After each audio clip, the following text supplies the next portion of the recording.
right. Hello and welcome to Temtalk, a podcast about the creature collection MMO Temtem. I am Presby Kennedy, and with me are my wonderful, beautiful, spectacular co-hosts, Gaijin Boo. How you doing? I am doing quite all right. How about yourself? Well, I'm no, doing wait. Yeah, you didn't say. I was trying to remember, but just remembered. yeah, I am doing fantastic. And our guest co-host joining us today, we have a special guest, three-time tournament winning extraordinaire, champion of Three the time. Royal Rumble. No, I'm kidding. RG Isosceles, how are you doing? Yeah, Welcome to the show. good. Thanks for having me, guys. It's nice to be able to make it onto a session. So pretty happy to be here. You know, Well, people I write mean, PvP legend is yourself. It's the least we could do. Stop it. Yeah, well, actually, people write in all the time, and they're like, I wish you would bring in more competitive players." And Vonlin's always been like resistant to the idea of having on like competitive players a lot, just because we want to make sure like we're covering all areas of the game for everybody. You know, Oh, we're no, at two that's just because hosts. Vonlin doesn't actually like competitive or listening to anything about competitive, and anything that doesn't Hold on, involve wait. We're talking about Vonlin competitive. talking. I'm gonna go get some water. I'll be right back. No, I'm joking.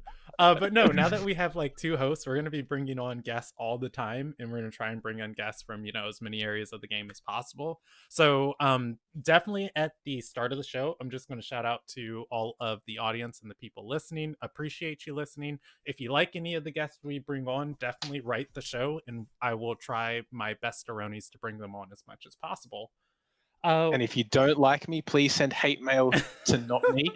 Yes, Uh, send it to Temtalk at is it Temtalk at gmail.com or Temtalk No, Show? it's Tim Talk Show. Tim Talk Show. Gosh drop Hey, the darn it. command. Lewis. Drop the Welcome to the command. show. Yeah, send all hate mail for Rgisosceles to temtalkshow at gmail.com. Yeah, I don't know if I'll read hate mail on the show. I don't even know if I I'll will. ever I'll do it. Welcome to our new segment, Hate Mail This Corner. week on You Got Burnt with Gaijin Boo. If we I actually got hate mail, that's definitely worth posting in the Flex channels, I think. Who needs a loomer when you have hate mail? Come on. yeah, I don't know. Maybe that's like the making it of having haters. We've never got like a mean message or like mean email about the show. So That we Not know to your of. face, anyway. Yeah. well, Vonlin gave us the email login, and I've been checking it. I've Yeah, been but like he trying to stay deleted all on the it. ones that made him cry, though, so we wouldn't Fair, know if there's fair, any hate fair. mail. All right, so let's jump into this. Do we want to jump into Side Park? Oh, no. Before we jump into Side Park, how about we give RG Isosceles a chance to introduce yourself? So I'll Yeah, say a little bit about you, and then if you want to go above and beyond, you're like welcome to. Is that fair, or do you want to like Yeah, talk about go yourself? nuts. Okay, I'll do yeah. whatever.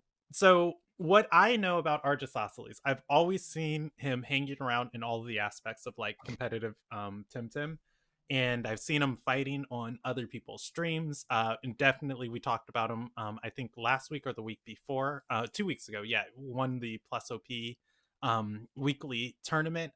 Rgisosceles is just a very consistent and strong competitive player and a very wonderful part of our competitive scene. RG jumped in today and helped me with the academy casting, and it's just like whenever I see the green, well, for me on Twitch, your name is always green. Like whenever I Always see green the on green everything. text like in my Twitch of like Rgisosceles pop up, it's like just like a soft wave of relief of just like the competitive angel is here watching over me. But yeah, if you want to say anything more about yourself, definitely feel free to take a few minutes to. Yeah, so I'm RG Isosceles. Isosceles is like the triangle. Probably my name is the hardest thing to pronounce for pretty much every streamer. I think we're about like maybe one in every three pronounce it correctly. So it's always fun. But yeah, I'm from Melbourne, Australia. Don't have too crazy of an Aussie accent, I don't think. So hopefully everyone understands my Aussie English. I'll try to keep the swearing to a minimum. That's one of my normal swearing vocabulary. But no, so I started playing Temtem in about just start end of April, and then pretty much solely Luma hunted until only like 2 months ago, where pretty much when Kissawa dropped, actually. That's when I started playing PvP a lot more consistently, basically because I needed the money from selling Luma eggs to afford PvP tems. And now I've been playing pretty off and on, just while I Luma hunt usually. But yeah, definitely enjoy getting in on the tournaments. Plus, Can obviously, I works. ask a almost, I guess, kind of like personal question, but it's like I know TMR isn't a good reflection of skill, Oh, but yeah. what is your TMR at? So my peak is just over 1500. I'm sitting like I sort of float around that 1400 mark most of the time.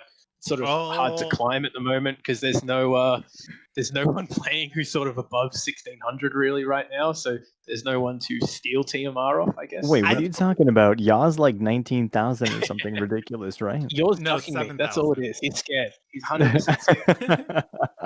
Yeah. But But yeah, RG, so oh, go ahead. yeah, I was to say we since Rosie will yell at me, I'm a member of Asylum now, so a new club we've just started last couple of weeks. So looking forward to next season of Club Wars, us having a pretty solid showing. I don't know what the third that's going to be is, Rosie. exciting. Who is in It's pretty Asylum? good. So it's been started up by Arkham and Rosie. Arkham's just finishing off the season of Club Wars with PDX, and then he'll be joining us as Supreme Leader 1 and 2. And then we've got a few other couple of Aussies floating around. We've got a few on their way as well. So we'll see how that comes around next season of Club Wars. There may be some surprise packets coming out. Just from that short list, it sounds like Asylum is the most appropriate name that there could be. Absolutely, Arkham we're a Asylum, bunch of I nut get it. jobs with Arkham. Yeah. I do want to backtrack for 1 second. You said your Aussie accent isn't that bad, which, I mean, it's an Aussie accent, but just so everybody knows that's not from Australia, they pronounce Melbourne, Australia as Melbourne. Yeah, So, Melbourne. it's Melbourne. There's no born. Melbourne, depending as which part of Melbourne you're from. I'm a Melbourne kind of person. If you've ever watched The Bourne Identity, it's probably called The Bin Identity.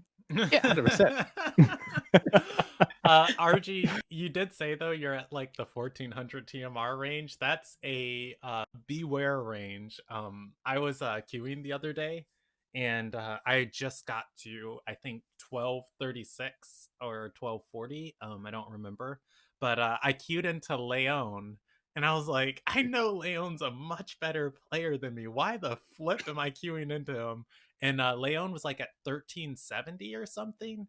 And it matched him all the way down with me at 1200 because I guess like there's so many few players on the ladder. So you better watch out, RG.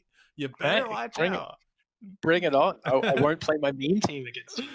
All right, yeah. But no, like at this sort of team, at 1400, it's like I can play anyone between sort of 1800 and hey, 1000. I took the game off Leon on stream. Like I beat him, So that's all you got to do. It's very matchup dependent, sort of at those stages too. Like you can play well, you can beat anyone. I lose to 900 TMR players occasionally because just sometimes you make a mistake. It happens. No big deal.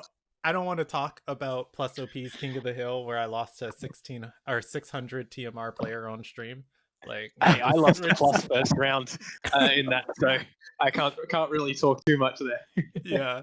I just think that that's like super interesting right now because it's like people have been tuning in to my stream for like knowledge, and like I'm at 1200, and back when Kissel I had just launched before, when people were in like the 1800s and 2000 TMR, it was just like 1200s, like the low bracket, and now people are like, man, how do I get to 1200? And it's just like, we're just a tiny fragment of what this game truly is. Like, there's some real monsters out there lurking under the sea.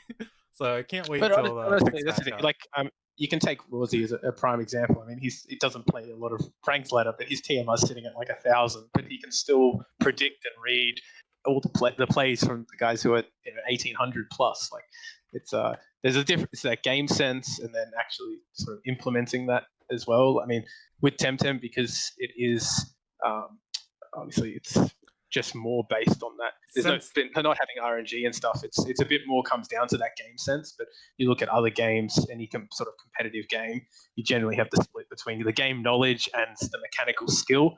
And the guys who are the best obviously have the best of both worlds there. But yeah, you can have a mix of either. Since this is being recorded, I would like the record to reflect for Rarzi. Rarzi is in chat. Rarzi said 1100 TMR TYVM. Sorry, boss. Sorry. All right, how about we jump into the news? Yeah, let's do it. I feel like our viewers are like trained to know. Here we go. Tangents? No, not tangents. There we go. The battle music for the news. Let's jump into it. All right, so obviously how we like to start the news, and both of you wonderful gentlemen have access to the notes document. Let's start with SciPark, and I should switch the view over so everyone can see what I'm seeing. There we go. All right, so for SciPark this week, oh my gosh, it's such a juicy SciPark week. Let's start with Freetem. Freetem is 50 releases for 2 full revives, 100 releases for Answer Coconuts, 190 releases for a Telomere hack for defense, and 350 for a 5000 Pansun DNA strand, the immunity one specifically. I mean, 350 for an immunity DNA strand's a little ridiculous. I mean, they can't honestly. Gaijin, I'm gonna cut you off right there. Normally, I don't cut anyone off on the show. It's 350 releases. Doesn't cut anyone off. It's 350 releases on a Luma week that just came after a Luma week. Like, this isn't a your big Luma week after Luma week has nothing to do with it. The fact that it's immunity DNA strands. 400 releases for it. You don't have to do. Oh my god, 50 less for a garbage DNA strand? All right, I will Temtalk's give you over. $5,000. The secret is they give you a bad week here so that you don't feel so bad about just spending all week in SciPark hunting Oklura. Like, that's it. Yeah, that's kind of how I feel about it too, of just like Freetem isn't that great this week, and I feel like that's purposeful because when we get to the Luma part of the reset, the Luma part's pretty nice. Yeah, I'm definitely excited about having a nice week off Freetem. It's always good to take one off. I mean, I only Freetem at Prepatch just to get through the numbers, as I don't need the Pansuns. So just going for that, I was like, cool. I'll probably end up doing the 190 for the defense hack because I like having my little collection of hacks. But yeah, at this stage, there's certainly no reason for me to do 350. Yeah. Okay. So moving on, I think what we're all really excited about. Did anybody have anything else to say about Freetem before? Okay. Cool. No, I think it's pretty well established how boring it is. But 190 for the telomere hack's really cool. Yeah. So the end limit is 190 Freetem this week, guys. There's nothing higher than that. Just go catch 190, release them, and get your butts to SciPark. Yeah, Gaijin Buu also selling Freetem services. You can sign up at gaijinbuu.com. Also, no, Gaijin wants maybe 600 releases every week. That's easy money. Oh god, I can barely handle 400 at this point. All right, so let's move on to the SciPark week. Entrance into SciPark is 3,500 Pansuns. You get 7 Sci cards, and oh my heebie-jeebie, the rates. We got a 50% rate for Curry at 4x Luma rate, 0 egg moves because it doesn't have any, and 0 SV. And then we've got a 50% rate for Oklura, so I think that's a 10% increase of the rate from the wild. And then in addition to that, we have a 4x Luma rate on it and a 10% egg move chance, because it is like beyond just beyond the Luma rate. It's really hard to get Psy Surge onto your Okluras, so that feels good. How do you each of you feel about the Psypark? I like it. I like the 4 times odds, but what are their spawn rates in the wild? Uh, I thought Oclura was 40% in the wild, but chat saying Oclura is 60% in the wild. So it's 10% reduced for Oclura. So Oclura is 60 in the wild, and then I think Curry's highest in the wild is like 60 or 75%. Hmm. So I mean, 80%, 80% for Curry. Okay, Thank so you, that's chat, a for adding that pretty wonderful. heavily reduced there. But I 4x, mean, 4x ain't half bad. well, sure, but it's not really 4x if we're reducing the spawn rate. But you, as I said, like you still have the. I mean, essentially, yeah, you've got it's a 2 times odds for Curry, like round up, it's fine. But Yeah. you've also got the chance of the other Lumas as well. Not that anyone wants a scale or a Platox, really, but you know they are there for a Klura cave, so I don't mind too much. The 4 times is good; it makes it up for it. And Suki said before, it's like trying to find that balance, like hitting those numbers where you're like, oh, is 3 times too much, or is it 3.2 times? Or you just sacrifice things with encounter rate. They got to find a balance somewhere. And Yeah, I honestly, mean, I'm pretty happy. yeah, I'm not saying I'm not happy with it. I'm just saying it's more like 3 to 2.5 times Luma rate for Kuri, but still, it's a second Luma week, and Oklura's back. That Clear is back, and that's the that I'm important pumped thing. about because I I need one. I I need was one hard, too. 3 times Oklura week, and I did 9,000 Oklura encounters. So it was like 12k, 12.5k all up for that week. Didn't get a single Luma. If I don't get one if I don't get an Oklura during 4 times a week, I swear it'll be the end of Lumaing for me. Now, I love here's the hard thing for me.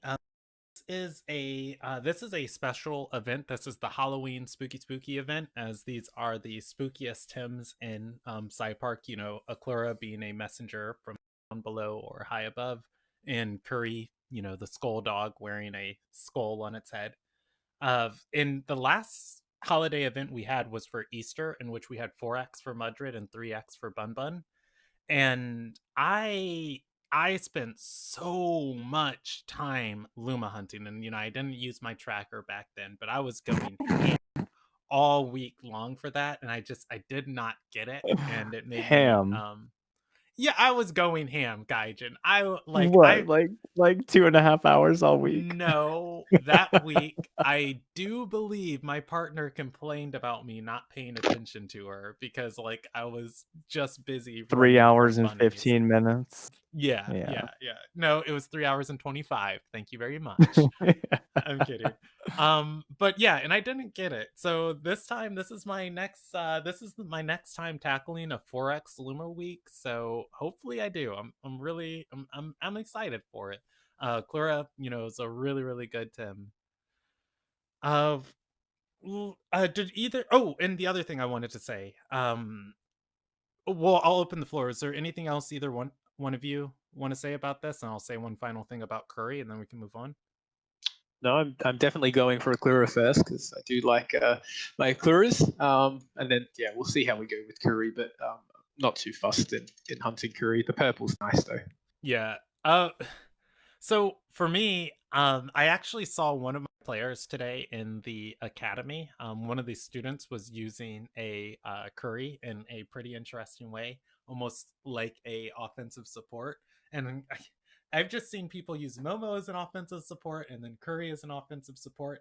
And I played this game for enjoyment. Like I do try and track what's good and keep an idea of like what are the meta tims and stuff, but then there's other things that's just like, wow, that looks fun, I really want to try that. And I've always thought Curry was, or Karin, I said Curry but Karin was what I always thought Karin was like a garbage tim, but gosh does it look fun. And now we got a Lumerate for Karin, so if I get lucky on a Clara, I'm definitely hunting Karin later this week because I've got some ideas Purple's for it. my favorite color, so I'm really tempted by Kuri, so I'll probably put one of my accounts on Kuri just because.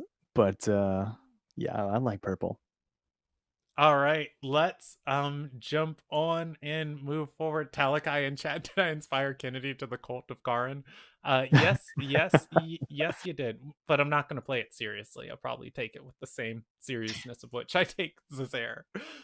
All right. So the next thing we're going to look at, there Krima tweeted, or rather the Play Temtem account, which is run by Krima, tweeted that they tweeted this out earlier this week. This is the quest diary. It needs your help to finally grow up. Reply with quest diary. Take my power to cheer it on in a little sprout. And they posted a picture of the quest log with the text under construction on it. And this got me really excited. And then later in the week, they came back to this tweet and replied, "It worked, friends." And look at this quest log. So for everybody listening, we have the updated quest log. All of the quests have like their own little apparently like drop down menu, and you can click them and they go to the other side of the screen, and then you can look at all of like the steps of the quests. And the quest is separated into sections. It looks like we've got main quests, then completed quests, and then ideally I'm assuming there's like side quests or like maybe one more tab we're not seeing. And then when you click any quest, it shows you all of the steps of that quest, and if you've completed those steps. uh just this this is like It's excites huge. me. That's where I'm at. It's so neat. It's so necessary. There's like, sure, yeah. I guess now the majority of people, yes, have finished playing the quest and have gotten all the way through. But not being able to check once you get a couple of quests up, not being able to go back and check which ones you haven't done, and just solely relying on, oh, there's a big star on the map, I need to go to this one. It's so needed. I'm so glad this is coming in. Yeah. And uh, how do you feel about this? Because I know you were like pretty you thought the way the game launched with the quest tracker was pretty egregious. I remember you saying something like that like forever ago, or maybe that's Yeah. there's another guess. Yeah, I mean, I'm glad it's about time. I mean, I'm glad they took time to do it proper, but I don't know. I figured it was kind of important and should have been a little bit more of a focus.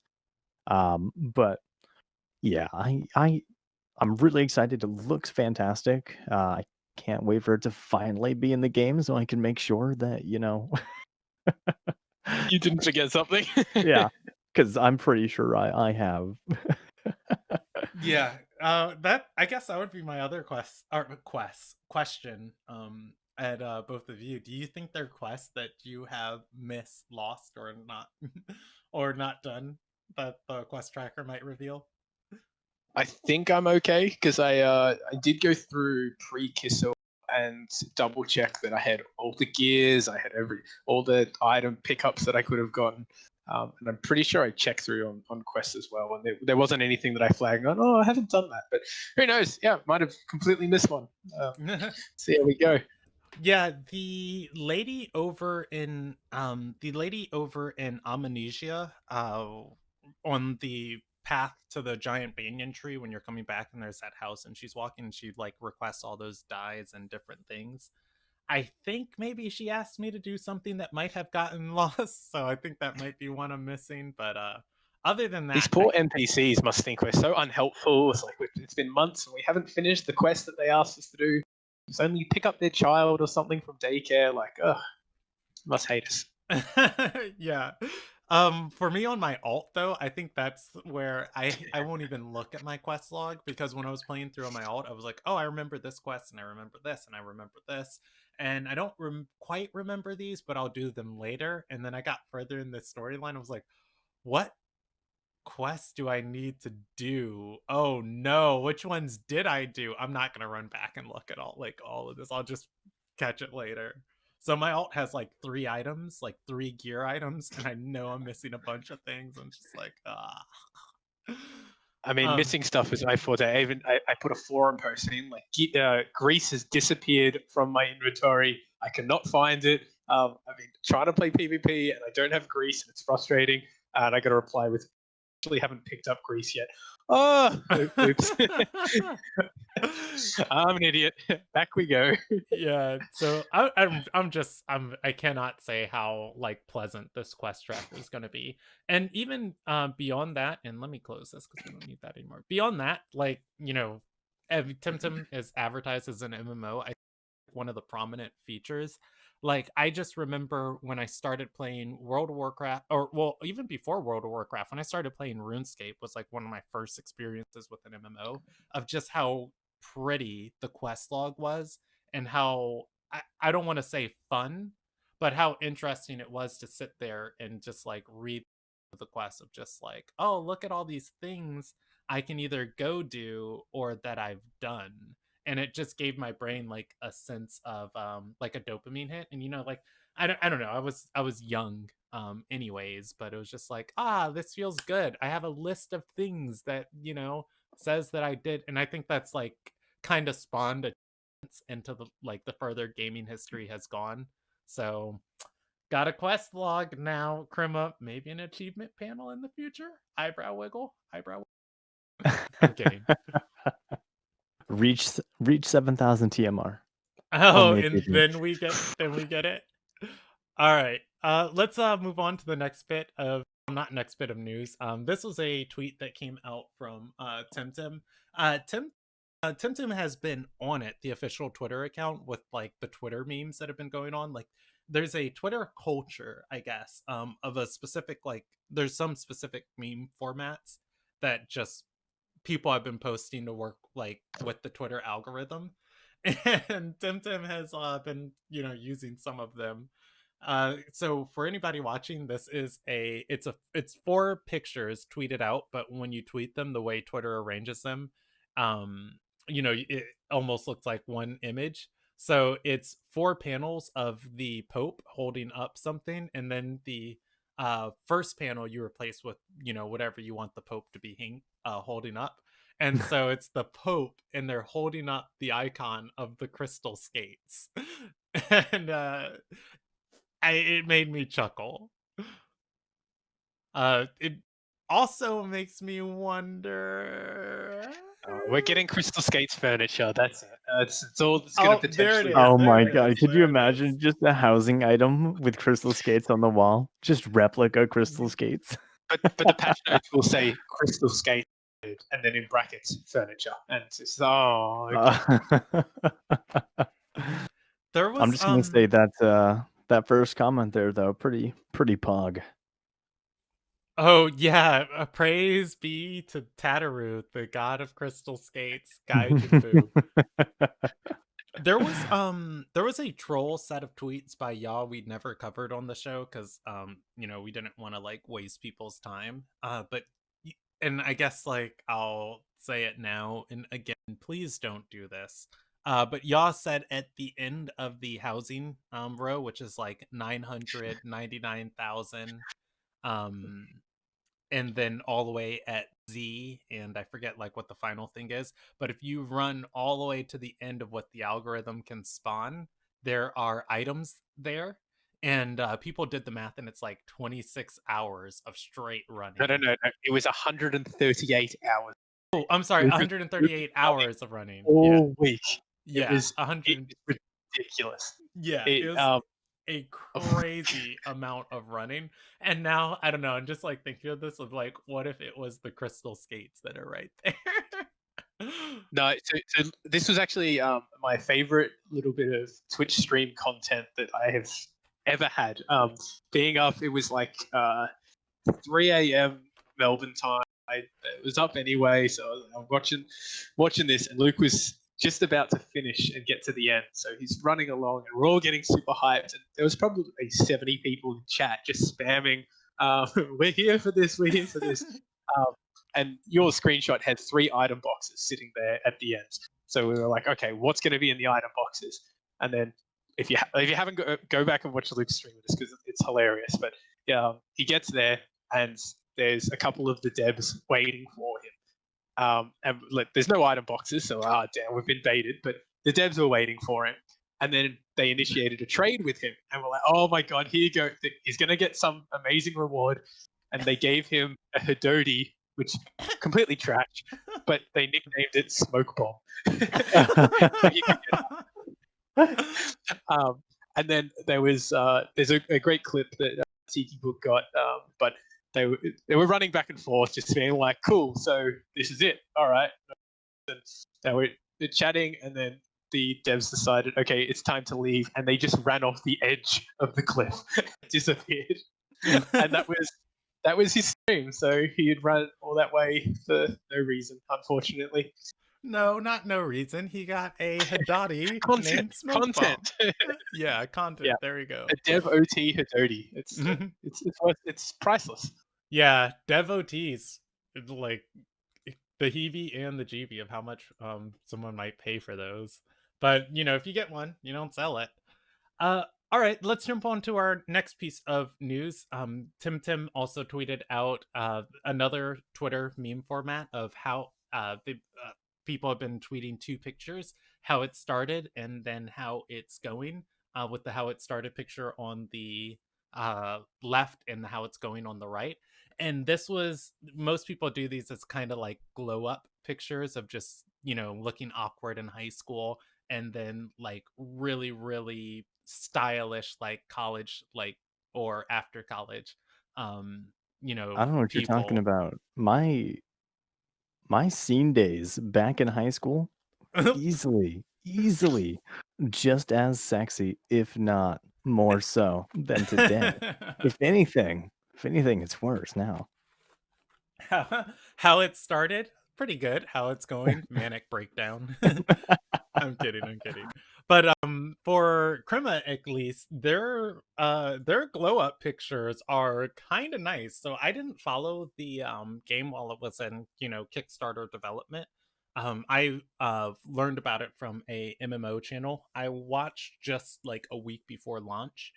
And so, all I've ever had is like pretty airborne archipelago.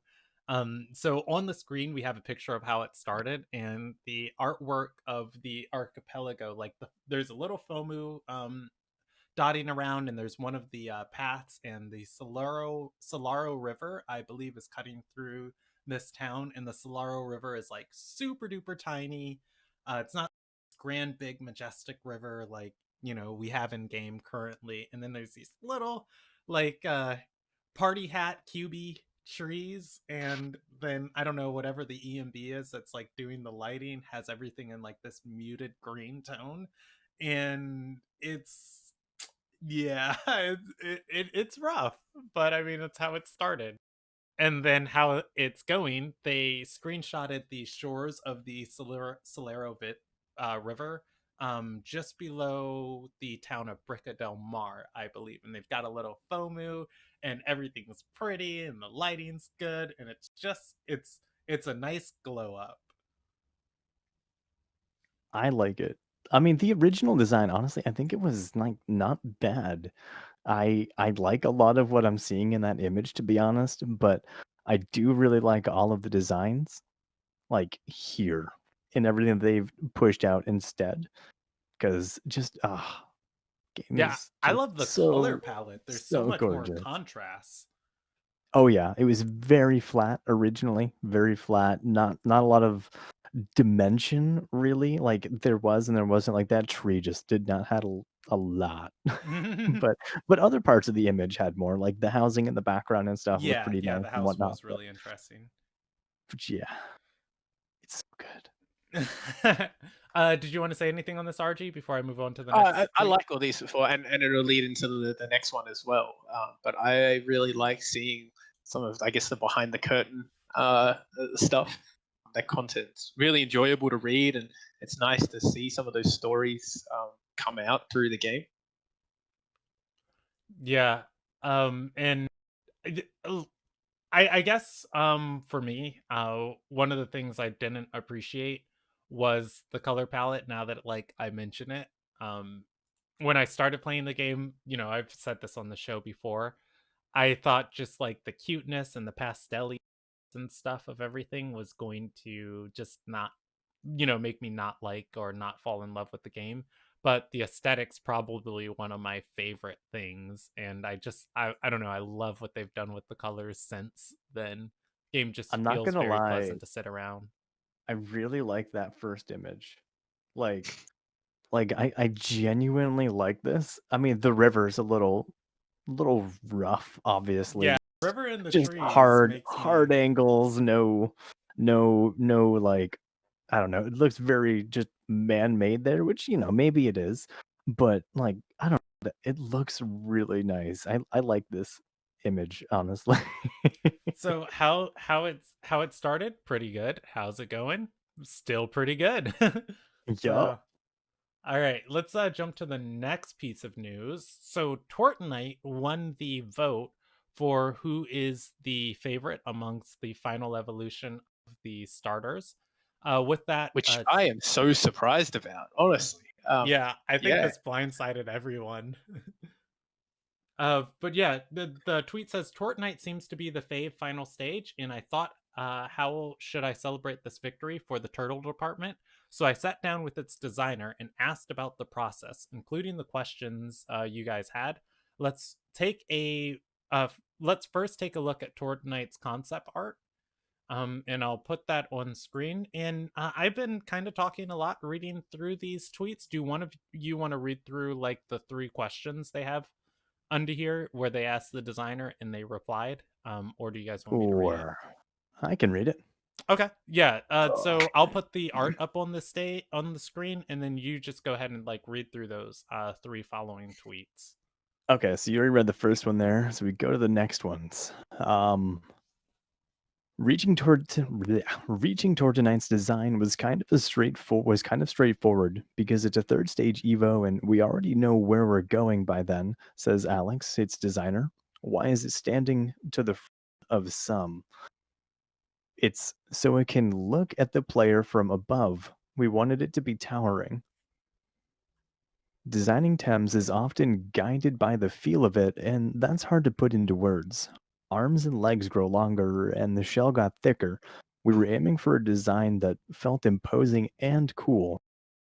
It's a pretty direct process. On the new type of Tortonite gains, Alex told me, since the toxic type was kicking in, we added the details to the tail and the almost black tones to the shell. We went with black simply because that's how the toxic type is depicted in the Temtem universe. And the rest is history, folks. This is how the big turtle came to be. Hope you enjoyed this mini inside look into the design process and that you can now see Tortonite in a new light. Happy taming. Yeah, friend of the show, Talakai, uses Tortonite on its team. It's always so much fun to watch angry Tortonites use Tortonite's garden. yeah. The Tortonite's animations are quite nice, actually. I actually, I might be the minority here, but I like it standing upright. It gives it a more consistency with the other starters as well. Like they feel big, menacing. I mean, the guy takes up the entire screen in PvP or battles. So yeah, it's good to have that sort of similarity between those starters because there's I guess one thing that's Temtem's a little different is the starters sort of aren't as, I guess, cohesive as what like a lot of the Pokemon games were.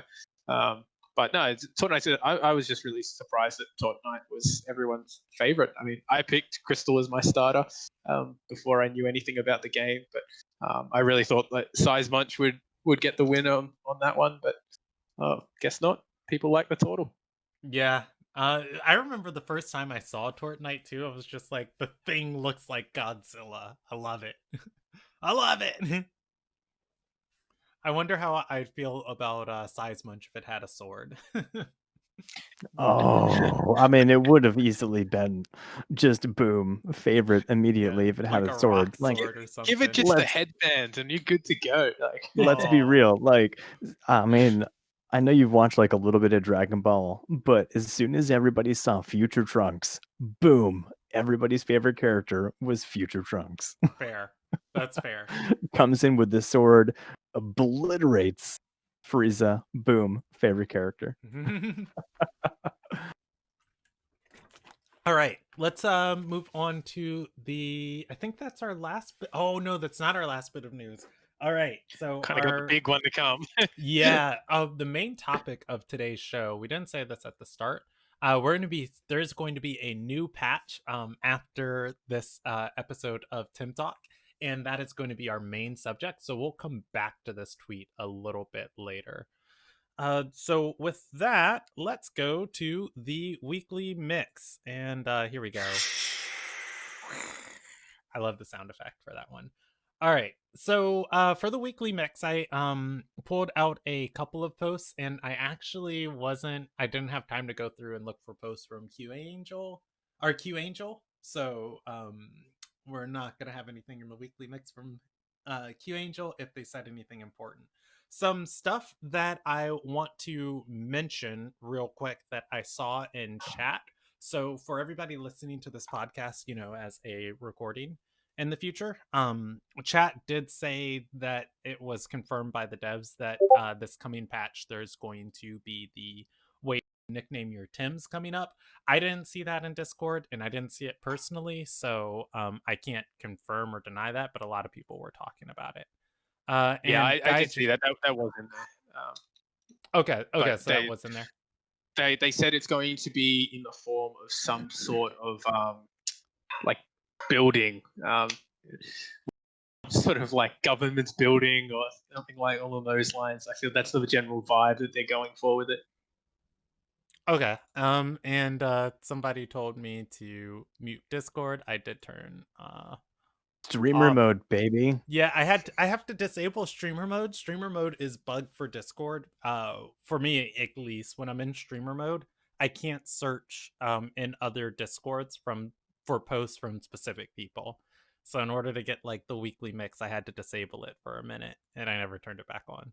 But all right, let's jump into the weekly mix. So our first piece that I pulled out, we talked about this briefly on the show, but it's nice to have a little bit of clarity on it.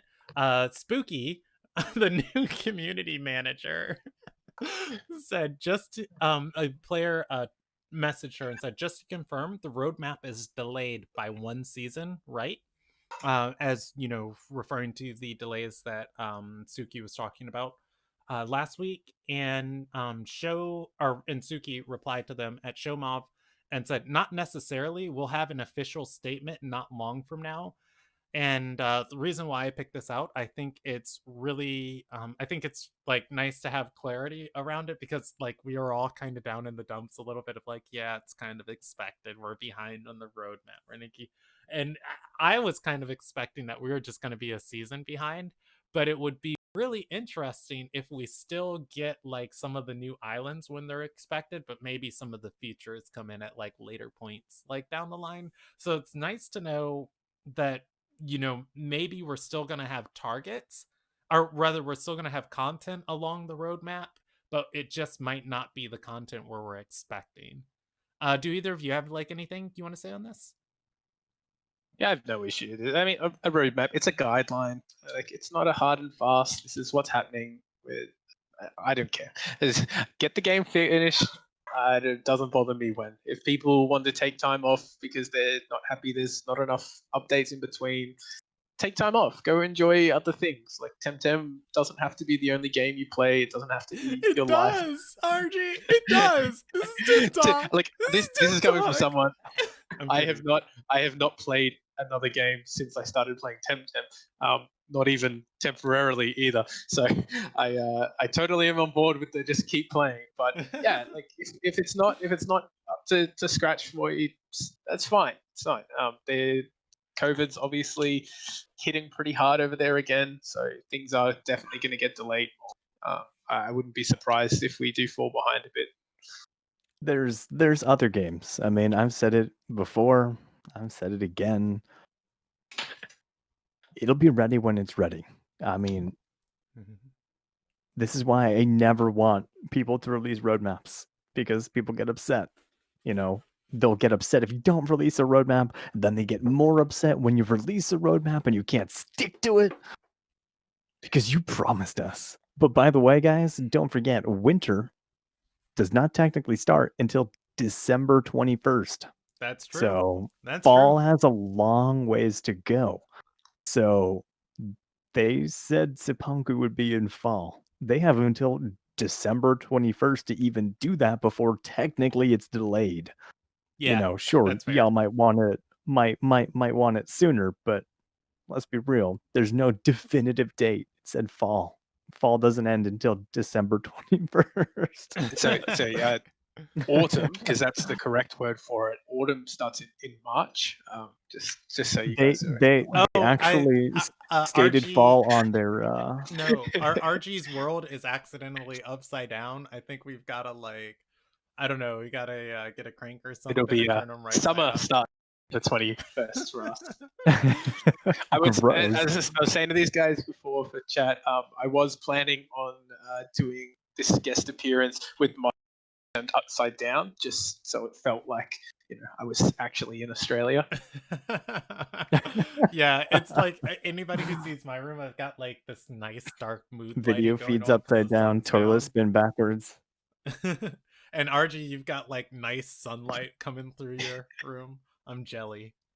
Well, it's 1:00 in the afternoon here, so it's not a bad day. All right, let's. Did anyone want to say anything else on this before I move to the next part of the weekly mix? Keep going. All right. I will say one thing. I'm gonna go feed my guinea pigs real quick. So Okay, I'll pretend to be you for the next one. So I'll do my it'll commentary. Then I'll it'll do just be like Gaijin's. 5 to 7 Not to be minutes. that But guy, but I may have to duck off for like a minute as well in a I'm second. gonna But give we'll you see guys how we go. pizza though. So All right. Okay. Cat cam was the best. Spooky also posted this week. I don't know how, or rather, somebody messaged and it's the Halloween week. I don't know how easy or hard it would be to do a Halloween event, but even something like being able to get a Halloween costume, or you could have a 1% chance to find a Tim with a witch's hat on it would be lit. Uh, Spooky replied, "At Ozzy, we wanted to, but drafting, drawing, rigging, and modeling a costume, choosing which Tim is worth it, and implementing the costume is a lot of work we cannot afford right now." And that is unfortunate, but it's nice to know that like that is in their purview of like things they want to do. And I think currently, while we're in development, the most they can do for like holiday events is like what they're doing with Park for each like super major holiday. So we did get a Halloween event, but yeah, it's not like the spectacular super duper spook fest. Yeah, I think give it time. I'm sure there'll be more events going forward. Obviously, priorities are elsewhere at the moment. And they Yeah, would I agree. probably feel the wrath of everyone if they started prioritizing other stuff like this. But Yeah. yeah, it's good. Like I feel like as long as they're acknowledging that, yes, we're trying. There's options for that going forward. That keeps me pretty content. All right, and here's my Gaijin Buu impression of just like, uh, I understand that they're working on stuff and that they're designing this game, but honestly, cosmetics make the game go round. And Krima, I want really juicy Halloween cosmetics. I know it's a lot to rig something, but how much is it for a dye, a Halloween dye? We couldn't get a Halloween orange dye pack, Krima. Come on. I think this is my favorite comment I've seen on this. Is Kermit did promise a new money making method, but they didn't say that the money making method was it's not a Crema money making method. So maybe microtransactions are coming in today. Who knows, guys? Press B and dies. Graceful, that wasn't me. I was imitating Gaijin Buu, or I was doing my Gaijin Buu impression. What's the deal with airplanes? I'm kidding. All right, we can go on to the next piece, and if Gaijin comes back and wants to talk about this, he's welcome to. All right, so the next part of the weekly mix, I pulled out several posts by Yaw, which were just little teaser posts about the upcoming patch, tiny little leaks about the patch. And it is specifically, let's see, 2, 4, that's 6. It's 8 little bullet points, and we only have the starts of these sentences.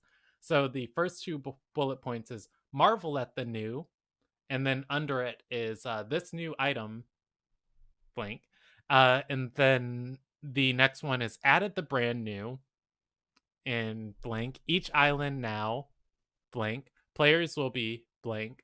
There are blank, and then finally introducing a new item type blank, and players will now be able to blank.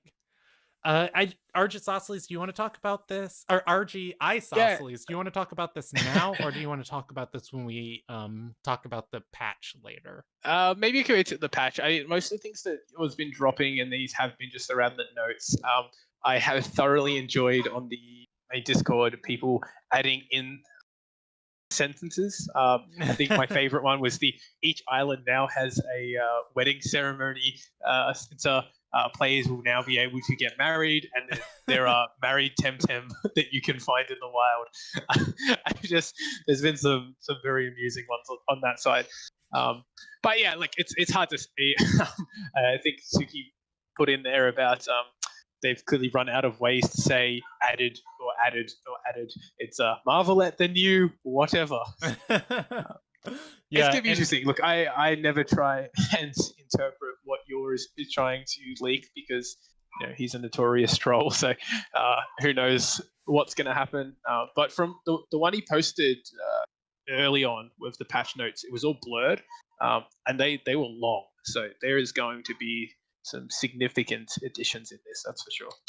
Yeah, and it's worth saying that marvel at the new and introducing the new item type, both of those sentences start with the community suggested icon, which means both of those things are coming as or both of the things that are added from there are coming as those ideas spawn from suggestions from the community. Yes, so I think the two that I've seen that I think are the most likely is the backpack getting split to have the breeding items separate, because that drives a lot of people insane, having to go through all the gear to find the breeding items. Yes. And vice versa. One, yeah, absolutely. And then the other one was potentially a player gear icon, a gear. So whether that's some sort of potentially loom that's who knows, that could be an option. I know that's been suggested in the forums before. So yeah, it's definitely going to be interesting to see what they do. But I feel honestly, just those quality of life improvements for the breeders, I guess, and I guess for those who play PvP as well and don't want to filter through all of their strands, that'd be really nice. Yeah. All right, let's move on to the next section, and we'll come back to these when we talk about the patch notes, or not patch notes, but patch speculation. So next we have our Timtober stuff. I actually didn't go on Reddit for our community highlights, so if there were any like super amazing Reddit posts people saw this week, definitely like put them in chat right now, and I'll quick add them to the show notes so we get that going. But yeah, for now we're going to be focusing on Twitter, because I wake up and I doom scroll on Twitter on my phone, so I see everything Krima does there, or rather everything Krima interacts with the community there. So right now we've got Timtober stuff. On the screen we have a looks to be a jack-o'-lantern carving, pumpkin carving, and it is a Wolfie carved into the side of a pumpkin, and it's standing upright, and it's got Temtem, like with the Temtem logo underneath it carved into the lantern. And gosh, this is beautiful. I love it. There's nothing on screen. Oh, wait, there's nothing on screen? Hey, welcome back, Gaijin. You've described it well, though. I'm sure everybody can envision it. So absolutely. Yeah. No, I really like this Wolfie. Looks cool. Yeah, I really like it. Obviously, we don't do Halloween here in Australia, so I always see all these pumpkin carvings, and it's like, oh yeah, that looks kind of nice, but it's just not something we get involved with. So seeing some cool ones is nice. That's what do you guys interesting. do when you want to go get a bunch of candy? We just buy candy. But why would you buy candy when you can just go trick or treating and people will give you it for free? Yeah, but Yeah. there's this thing called coronavirus at the moment. It makes it very Oh, difficult. What are you yeah. talking about? Everybody Yeah. wears masks most of the time when they go trick or treating. It's the one time of year people don't complain about wearing a mask. True. No, we have very small. Like some people will do it, but you have to be in certain neighborhoods, I guess. But yeah, certainly not a common thing here. Yeah, and I will say, I just because Tim Talk is a platform, I want to take time to, because this is probably gonna go out. Yeah, will be our Halloween episode. I want to take time and say, like, if you choose to participate in Halloween this year, definitely take safety measures into account. Wear your mask, don't get too close to people, don't if you gotta touch a candy bowl or something like that, make sure you use like your bag over your hand or something like that, and just be safe when you go out there. So but yeah, I love carving pumpkins during this season. I used to do it with my family all the time, and then we would take all of the pumpkin seeds and we'd bake them, and we'd dry them out and salt them, and then we'd just have like big big containers full of pumpkin seeds for like a week or two after Halloween. It was great. uh, and this fills me with those fond memories, even though I know that's probably not what the artist intended. But this came from Jennifer at Enchantress Jen, so definitely thank you for sharing that. Let's go to our next tweet from Tim Tober. Or rather, I'm gonna assume that this is Tim Tober, but it is Temtem fan art. She's a suspicion. At She's a the Circle tweets, my best friend bred me a perfect Yowler and play Temtem, and to thank him, I drew a little something. And it is Temtem fan art, and it's a player handing her a baby Yowler, and he's just like this little fluffy pudgy Yowler being held up by its tum-tums, and he looks so ready to become a savage suplex death dealing machine. You can see the red in his eyes. He's ready to kill things. Yeah. No, it is an adorable one. This one, I'm a big fan. It's very So cute. flippin' cute. I am a huge fan. It's just it's God, I wish we could actually see them as like babies. Like I wish it wasn't just like boom, look at this ginormous Yowler that just busted out of this egg. Like Yeah. full size. I don't know how it fit in there, but surprise. But don't forget also off topic from this one, but I did send you a I Spooktober. I did. I saw that gif. You want me to do that one next? Well, no, do it last. Okay, We I'll do got it we got last. other people to cover. Because All right. you can pull out the original image into a tab, so Yeah. Okay, so the next one comes from oh at my god. at Lac to Casativa 2, and it is a trick or treat with a little octopus icon in it in the tweet. And Gaijin, you're OMG. Do you want to describe the picture?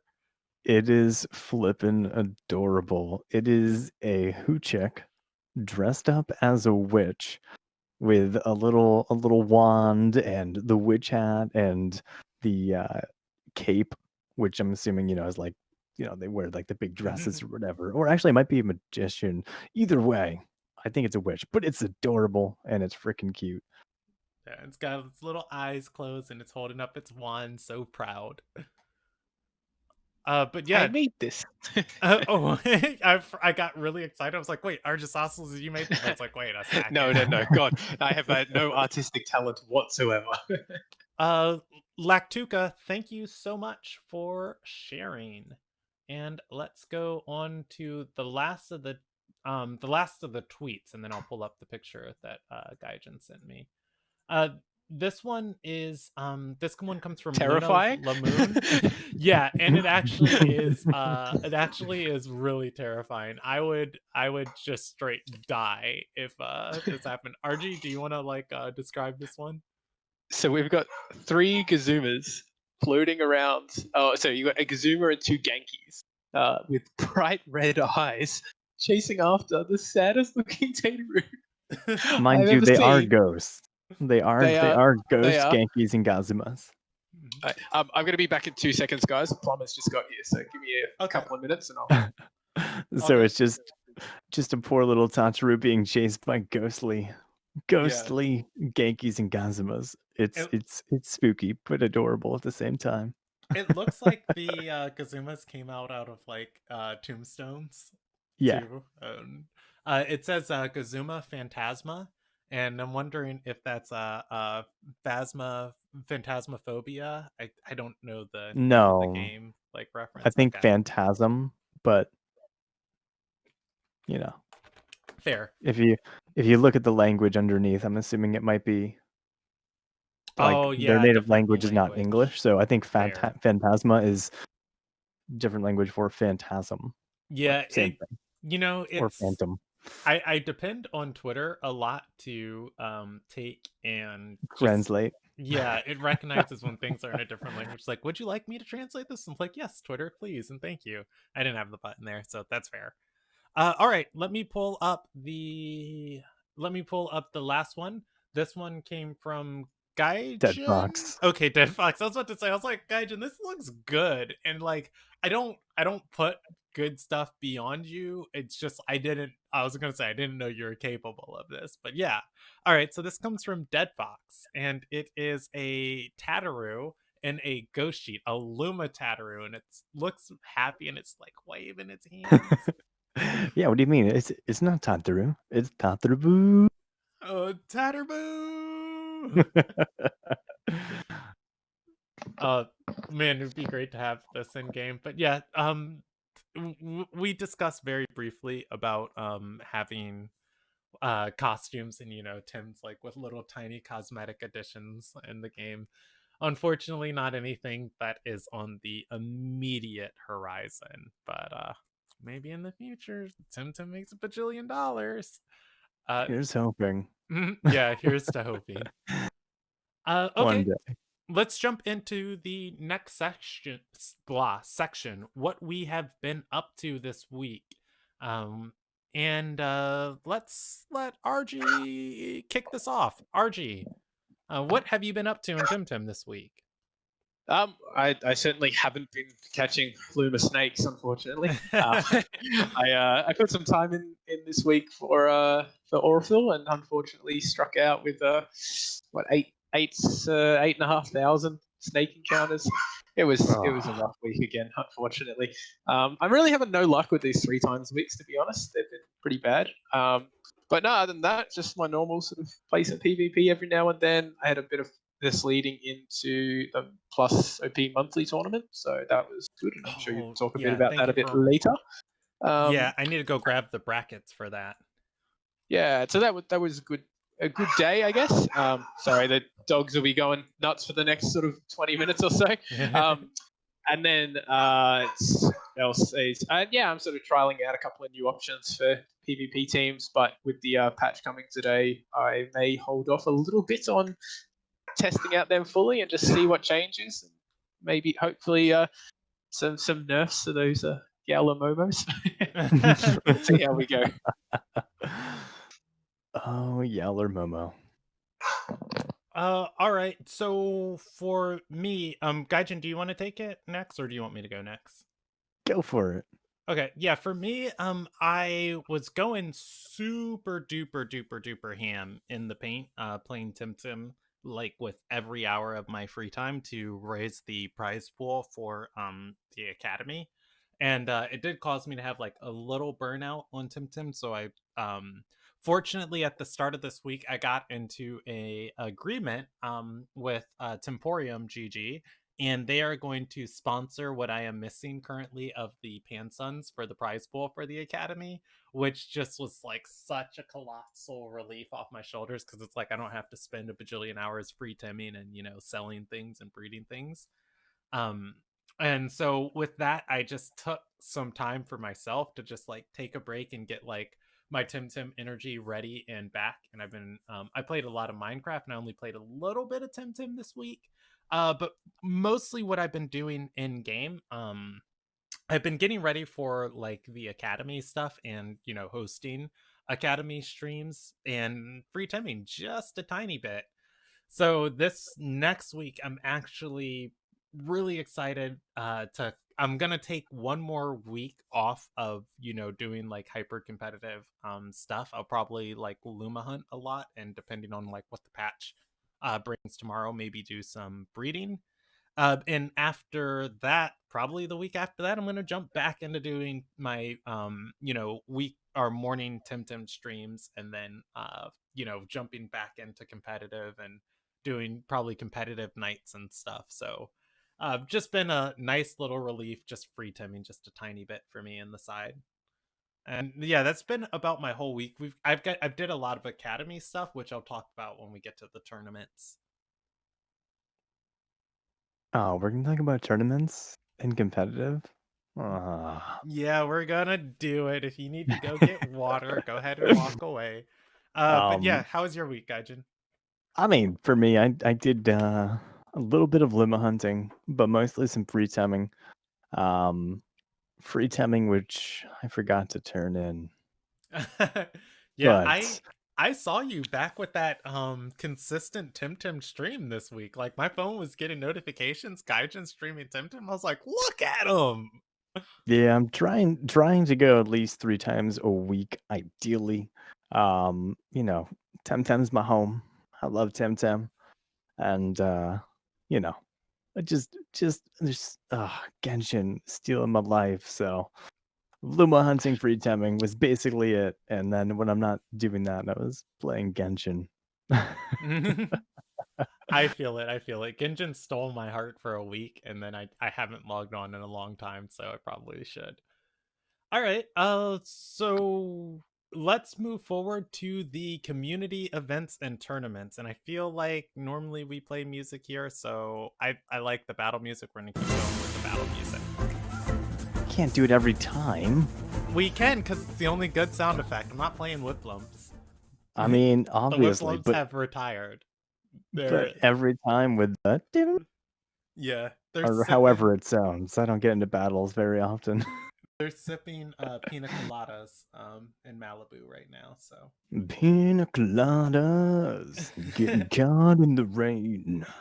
all right. So without any hesitation, no, that's not the word I'm looking for. Without question, the biggest competitive event going on right now in the Temtem community is Club Wars. We are getting into the final weeks of the tournament. This past weekend, it was the club Enigma versus Ronin, and I wasn't the best club member. I didn't watch all of the stream, but Enigma won the stream 4-5. When I was tuning in, man, we were on the ropes for Ban this Club removed. Wars. I know, right? Wait, you can't ban me from Enigma. One, you're not an Enigma player, or you're not an Ban. Enigma member. But two, even worse of an Enigma member than me is Vonlin. So every time I log on and I see Vonlin still in the club, then I know I'm safe. Like, Oh my I know. god. I'm kidding. I'm kidding. By the way, Who's in who's like the top people in? Enigma. Huron Crane is the leader. Flowmaster Tim is the Ah. co-leader. Dumago was the co-leader, but All he right. has taken a break. I'm in And good with Dumaga, so I'm gonna talk to Dumaga about getting you removed from Enigma for not Yeah, watching the he's whole booted. thing. Oh hey, god. and I think Subaki Chan is like our other co-leader currently. So Tsubaki. yeah, Huron Crane, friend of the show, likes us a lot. So Huron Crane has featured on. We've tried to bring Huron Crane back too. Oh man, that's who we should have for our next guest. I'm gonna message Huron Crane this week and see if we can get him on to talk about Club Wars next week. And if RG, not, we'll just get Tsubaki back again. yeah. RG, are you competing in any club that was in Club Wars? I know No, you just broke off to make Asylum, but I don't know if you're in no. any So of I them. I sort of kept myself out of clubs because the club with Rosie was always on the agenda at some stage. So I was like, I won't bother. I'll wait around. And I never really got into PvP until Club Wars is sort of a bit more well established. But and unfortunately, Club Wars is generally starting at about 3 o'clock in the middle of the night for us. So Oh, I Cup and happened to see the final game of this series with Tiki versus Tsubaki, and enjoy the Saku domination that Tsubaki's running at the moment. It's pretty scary stuff. But yeah, it's Club Wars. I really like the format. To be honest, it's an interesting way to do it. I sort of. It's one of those things that I've sort of anti with any of these sort of club events, though, is having everyone in a voice call, and one of making the moves. Like, I would rather just play myself and feel like I'm playing, the game myself. That makes it hard. And yeah, Subaki is still running to rock, so he's doing me proud with that one.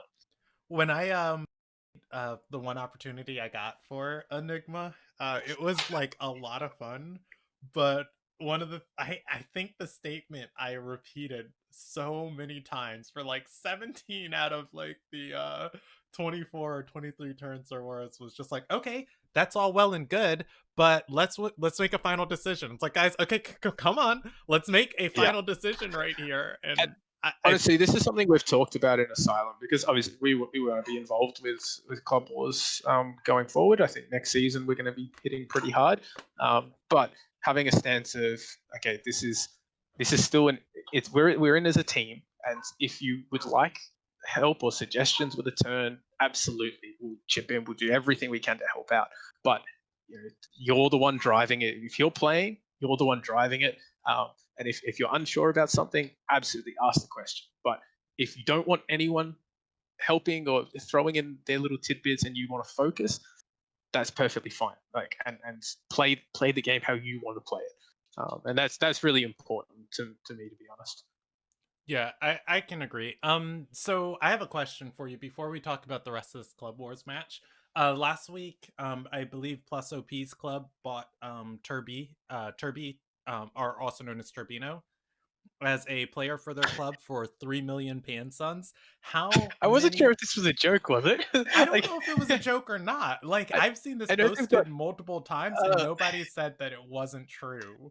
I don't know if they're just fully memeing with it now, because I know Turby was looking at, like, they had e-girls starting up or something like that. Well, no, Turby is officially off the roster of the club they were playing for. That is news in the official Club Wars. Yeah, so Turby's in with Millars' club now, actually. Yeah, it's definitely a joke. Yeah, he's joined in with Millars' club, I think. Okay. Yeah, dude. Hey, if someone wants to give me 3 million pants, yeah, I was gonna say, what's well, let's talk in this hypothetical situation if it's not a joke, right? So, what is the minimum amount of Pansuns to pay you to play for another club? Like, it's Pansuns and Lumas. Like, let's the world is your oyster. This is actually one of those funny things. I would 100% lose interest in the game if I had endless amounts of pants. We're talking about it. I made some 1 in 800 anti-hit eggs the other week that I had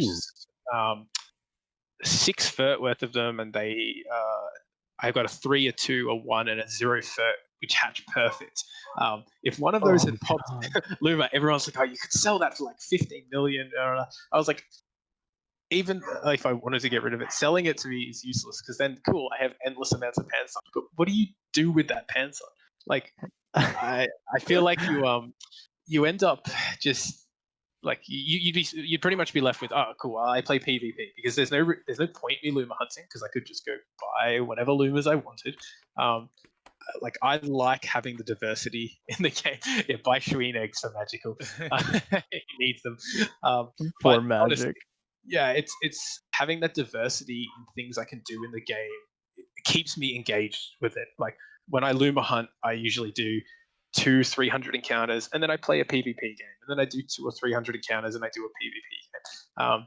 Same when if I have to free tem, where I go to my Pahuro patch, I do 1 stack of cards, and then I play a couple of PvP games, and keeping that mix is really good to keep me actually engaged So and enjoying the game. right now, if I was just like 300k Pansuns and 3 Numa eggs to play for Enigma, you'd be like, nah, I'm sticking out with Asylum. 300k wouldn't even make me turn on my computer. All right, 300k is not fair. enough to pull Rgisosceles away Well, from see, Rosie. I mean, you have to This is think strong. come about on, what is Rosie. enough Pansuns to be meaningful, but what's like not too much that you can just go out and do anything you want. But see, what's to stop you just getting the pants on and then leaving the club again? Like, Well, yeah, at there's that no point contract. too, I think like our community is so small and close bound that like people like news spreads. There's a lot of discussions in Enigma of like, don't trade with this player, they're a scammer. Don't, make deals with this person. They'll, rip you off. Like this person was really Why are they shady. talking trash about me?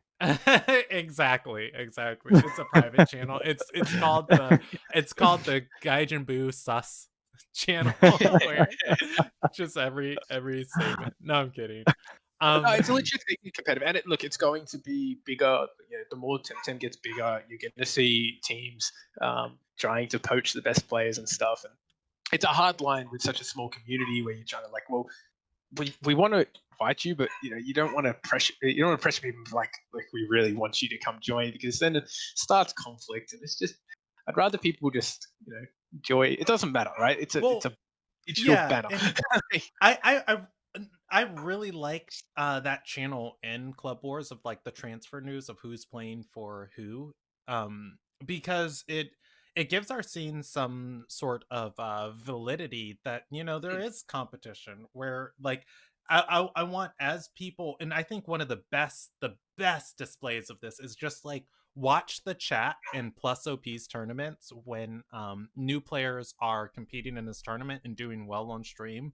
Like people from these different competitive oh sorry, I'm hitting my microphone. People from these different competitive clubs are saying like, oh hey, this guy's not playing for anybody, nobody knows this. If you want to come to PDX, like we can help show you some stuff. Or oh man, we should recruit this guy for Ronin. Of like, there are people not pressure, but like trying to welcome people into their ranks and grow the competitiveness of their club. And I think that that is very healthy. And I agree that it shouldn't be like, oh, like number one rule, don't touch the mic. Yeah, I agree that it shouldn't be like, I'll pay you 3 million and stop playing for this club and come play for my club. But in some senses, it's really nice to have like a champion of a tournament playing for your club, because like if you want your club to keep growing, everybody watching is gonna see like, oh, that person who just went ham on this tournament like plays for Enigma. Oh my goodness gracious, I think I kind of want to join Enigma. Or PDX, Asylum, or the Boo crew. And I think that that's healthy, in that as long as there's drive to desire players, that hopefully these clubs keep welcoming and pulling other people in. Because I know with Enigma personally, we did I there was a deal for Tsubaki Chan, for Tsubaki to play for us, and then getting Tsubaki also got us like 4 other players that I don't believe we paid anything for those other players. And so it's like, it's kind of nice in that sense, where it's just like you can merit, you know Yeah, justify the top spending Pansons players. for good players. Oh, absolutely, and the bigger Temtem gets, the more that sort of stuff's going to happen. I mean, you see it in so many other esports games, esports that um, uh, obviously when actual money is on the line, and they're a little bit more, Yeah. I guess, professional than what Temtem currently is at. Yeah, absolutely. You've got people getting paid to come play for your club, and then that's fine. It'll happen. I don't think it's really necessary Yeah. at the moment. I think we're still enough. I think most of the clubs at the moment are more concerned about having people that they enjoy playing with, and if you happen to be also good at PvP, then that's fantastic in those instances. But Yeah. they're not going to keep people around who are toxic and Like, horrible unless they want to breed that culture. Not gonna lie, love the people of Enigma. Huron Crane, great friend of the show. Subaki Chan, great friend of the show. But I'd love to play with Turby, and Turby being in Miller's club, Turby friend of or Miller's friend of the show. Just like I could be seduced, with some Pan Sons to go play for. I think what is their club name? The Tim. I forgot it. But yeah, Turby's really cool. So good acquisition and exotic It's French. Probably was a little sad to lose him, but the only reason I'm on here, right, guys? Join Asylum. Join Asylum. yeah, and you are. Tsubaki, come join Asylum. I tried to bring him in, but he didn't want to join a big club. Ah, fair, Subaki. Fair. Yeah, that'd be awesome. Oh gosh, could you imagine Enigma if we had Turby and Subaki? Like I think those are two of the heaviest, or two of some of the heaviest hitters of Temtem. But yeah, all right. So let's finish talking about Club Wars. I Look had at you being diplomatic. You were gonna say the two biggest heavy hitters, but you well, didn't want to no. insult anybody. Texas Roadhouse keeps up with the leaderboard of who's the highest TMR. You can go to the forums and you'd see who's like number one in TMR right now and number two. So the Club Wars, though, the highlights that I wanted to mention, I actually tuned out of the match, tuned out of the game at turn, or on game 3 because I did have stuff to do and Enigma wasn't doing so hot, so I just kind of had it on the other screen. But the first two matches, we lost two players, to Alola, who was playing intoxicated, and Oh I my was god. like, I was like watching intently at that point, and Alola and Ronan came in chat, and they said, they were intoxicated during that match, and posted like pictures in the official Club Wars Discord of like what they were drinking, and they were making some of like the wildest, boldest plays. And Huron Crane lost his game against Alola, just like, I did not expect you to keep this board state that I was definitely gonna win. And Alola's response was, I was drunk, which was pretty good reasoning.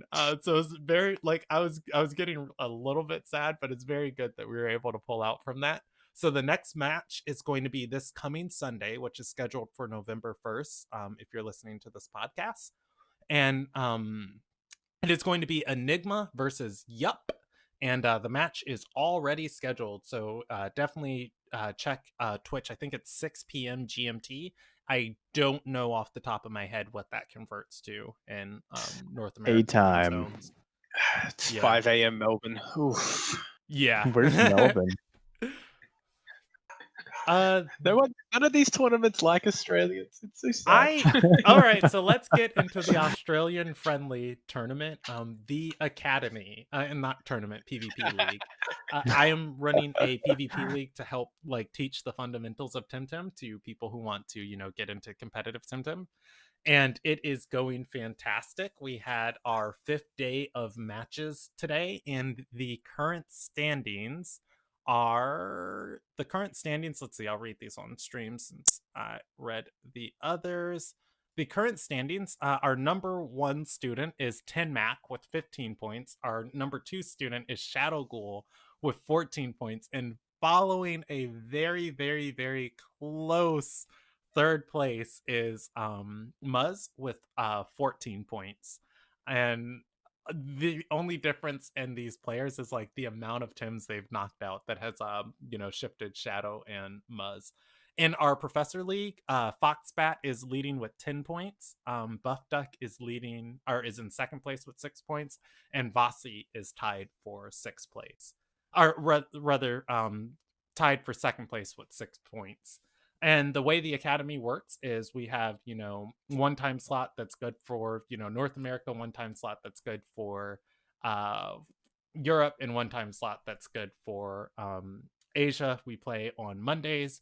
We play on Monday afternoons. Well, I'm saying this for North America. Monday afternoons, Wednesday nights, and Saturday mornings, so that everybody, when they want to sign up for games, they have like the availability to play. And I don't know. I'm not going to sit here and talk about the Academy a lot because it's an event I'm running and it feels kind of like I don't know. Always Okay, well, self-promoting, I've been in Kennedy. a Yeah, I couple of know, these, right? so I can talk about it a little. But honestly, Yeah, it's if there are been any fun. highlights you want to talk about, RG, I feel like it's appropriate for you to talk about them. I'm not going to talk about highlights from an It's all event right. I So put on. I've seen a couple of streams of it now, and it's certainly interesting seeing people playing with some quite unusual combinations. We say a few of off trait Tems and stuff. And yeah, it's just nice to see what people are doing with them, whether we think they're optimal or not. People are having fun. That's all that matters. I really like actually having sort of a dedicated stream where someone is talking about these the basics of comp and these little things to consider. It's a really good sort of starting point. And yeah, look, and you were saying today in the stream early before with me, it's like you're not the top PvP player in the world, and you're not trying to pretend to be either, but the advice you can give people is still going to be beneficial. Like, sure, there's going to be a jump that they will have to make, but like I calibrated my TMR at 500, and in a month of me sort of really focusing and taking notes on my matches and saying what worked, what didn't work, what did they pick ban phase, like what should I have picked in this situation. Doing that sort of stuff really helps improve very quickly. So at least having somewhere dedicated that people are going to do that, it gives you a little bit more incentive to actually sort of think about it. Yeah, and the thing that I can say immediately off the bat is just seeing just seeing the players that show up consistently and come to play and seeing the improvement in some of these players, it's just so wild and fantastic, like watching them. um I watched two of my players today, two rivals, Muzz and Talakai. Ooh, They competed rivals against even. each other. Yeah, there's a rival system where you can declare a rival, and if you beat your rival, you get extra Oh. points.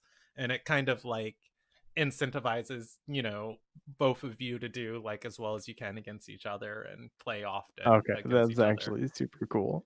Yeah, and so they were rivals, and they played together or against each other on stream today, and like both of the players played so incredibly well. Like they were pivot swapping, they were responding to each other's picks and bans, and the matches weren't just like straight up sweeps. Like it came down to it's every match that's played in the academy is a best of 3, and it came down to the third game, the last Temtems are the last two Tims on, the field. And it was great to just watch and see how much these players have been improving.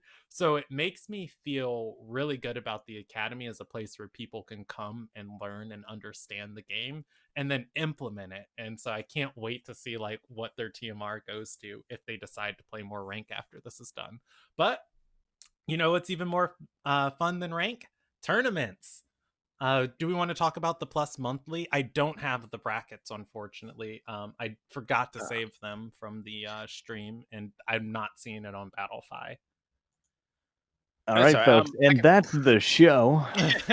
Yeah, I know. I know. It I was know. I played in the monthly this week, so I remember a lot of what was going on. So And RG, Solid, you said you saw some academy players like competing in the monthly. yeah, Like that was yeah, one of awesome. them did, because we needed a 16 to make up the bracket, and they were in chat and they wanted to give it a go, which they did well. Unfortunately, the caliber in the monthly tournament is pretty damn high, so Yeah. I don't think they picked up a win in Swiss, but that's not surprising. But the final ended up being Soliloquy versus Buff Duck. It's funny because Soliloquy hadn't actually qualified for this monthly, but again, we need an extra player. I mean, he's obviously a very good player. I just hadn't been able to get to the weekly tournaments. Ended up coming through, and his Yowler went through and just stomped everybody. Oh, I There found was brackets. I found brackets. You can keep there you go. talking, but I'm going to put them up on stream. Cool. Can you just paste them into the show notes? Oh, have you got the? Yeah. I just in the Here we show go. notes so I can open I'll it up here post so I don't forget. All right, I'm gonna put them right here at plus monthly. Yeah, cool. Um, so Yeah, I guess the Oh, go highlight with ahead. Go that ahead. Yell, sorry, the match I think is a semi-final that Soliloquy played against Feynman. So Feynman was running a salad stall team, Cerny, Saku, all the fun, and ended up um, getting a +5 special defense, +5 defense Yowler with +5 attack, I and watched that just game. oof, that was that was a solid boy. Yeah, that But Yowler was crazy. yeah, it was pretty good. I mean, I got a nice handing to by Buff Duck in the quarterfinals as well, so I did feel the wrath of his team. Played Oh, really well there. I'm looking at the bracket now. Congratulations on getting to quarterfinals. I didn't watch your match. So I watched Feynman versus Soliloquy, and I also watched Prodi versus Feynman and Prodi versus Buff. Or no, not Prodi versus Feynman. Prodi versus Buff Duck. And Prodi is one of the best, if not the best, Doom player in the game currently. And just to see Prodi using Pocus as more like one of their main win conditions, getting to the semifinals of a very big tournament, that that was like that that to me was so incredibly warming, because I love Pocus and I stand Pocus, till the day I die. And Pocus is kind of garbage if you really don't understand it, but it's